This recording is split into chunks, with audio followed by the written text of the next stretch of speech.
Hey everybody, it's Jay at Black Canyon RC, and I thought today we'd do a quick review of the Redcat Lightning STR. This is the on-road sedan Nitro version. I like to say it's the Lambo style body. It's not a licensed body, but it's a good speed run style body. Typically comes with a elevated wing. We pulled out the wing struts to make this body a little more usable without snapping that wing off right away. So anyway, that's straight out of the box.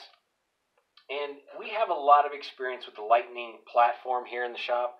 We've done the brushed and brushless versions, drag raced them, drifted them, skate park, raced them, rally raced them, just all kinds of configurations and builds with this style car.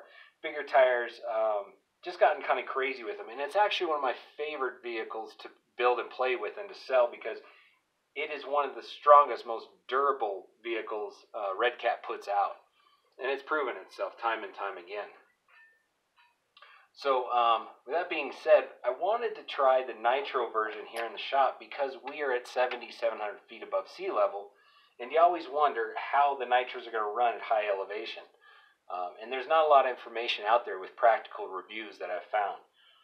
So we brought this in, haven't done anything with it aside from put in, straight out of the box, we put in the VP 20% nitro fuel and cycled it through, primed it with 4 strokes, and it fired right up.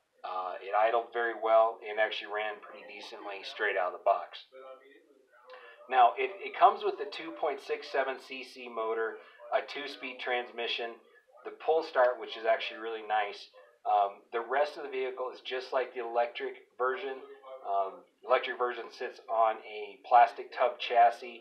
The servo is on the opposite side. It sits over here, whereas the Nitro's on this side. It shares the same components, front and rear, suspension-wise. Difference here is the transmission's in the middle on the Nitro.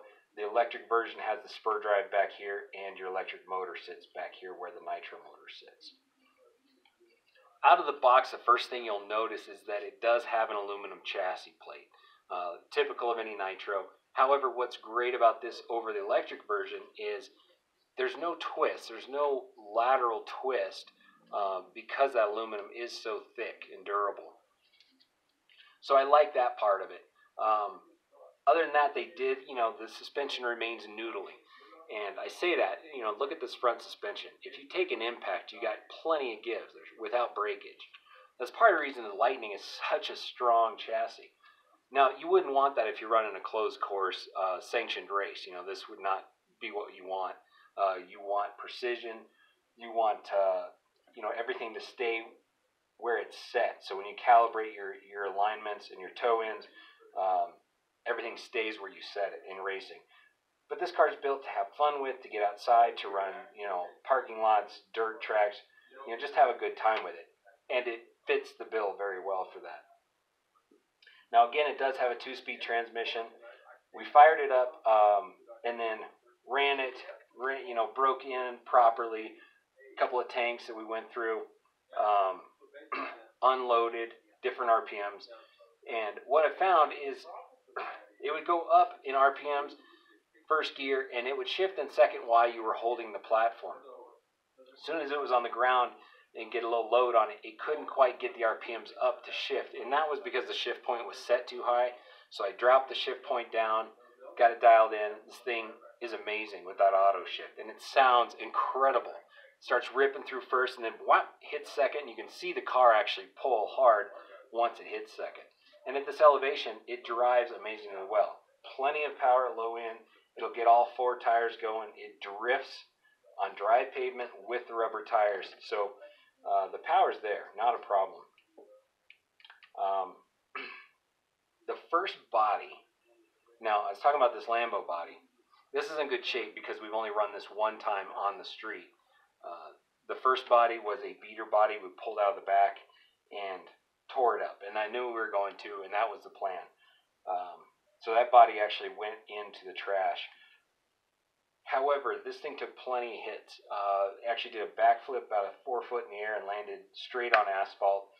That's why we have this impact point on the head. But when it landed, it kept running. No problem. Just went over, flipped it over, and kept driving the thing. Did a couple of full speed second gear curb slides, trying to drift the curbs and actually misjudged or lost, hit some sand and then curb slapped the car. In that case, hopefully that zooms in here. Did crack one of the rims here around the hub.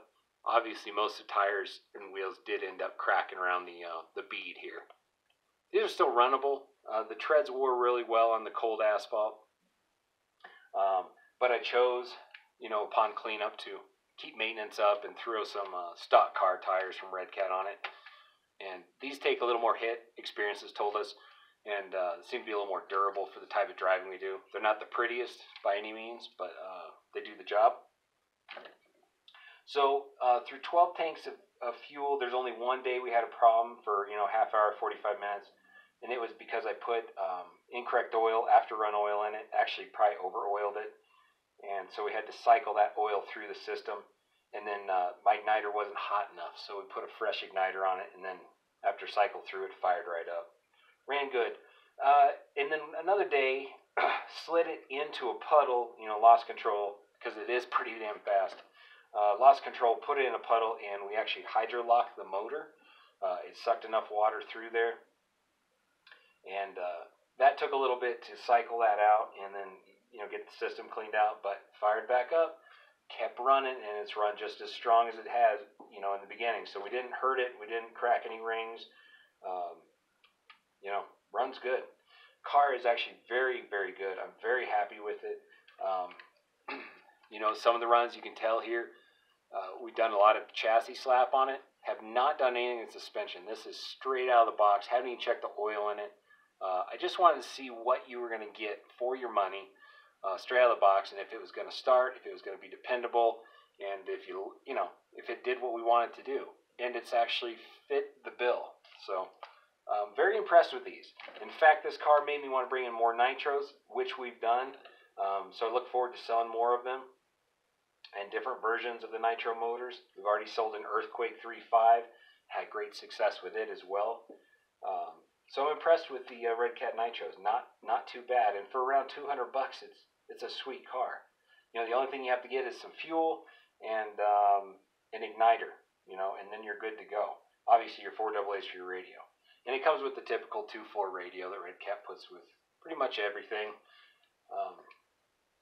So that's it. Great chassis. If you're not into nitro, I would still say look at the electric versions, the brushed or the brushless. Parts are inexpensive, but the cars take a beating. So you get a lot for your money. The dependability, the durability, the ability to change up power plants. They're just a versatile car. So that's the quick review there on the Lightning, the STR. If you have any questions, message us, email, whatever you want to do. Get hold of us at Black Canyon RC. Happy to answer any questions you have. You guys have a fantastic week and get out there. Enjoy the sunshine. Enjoy some RC.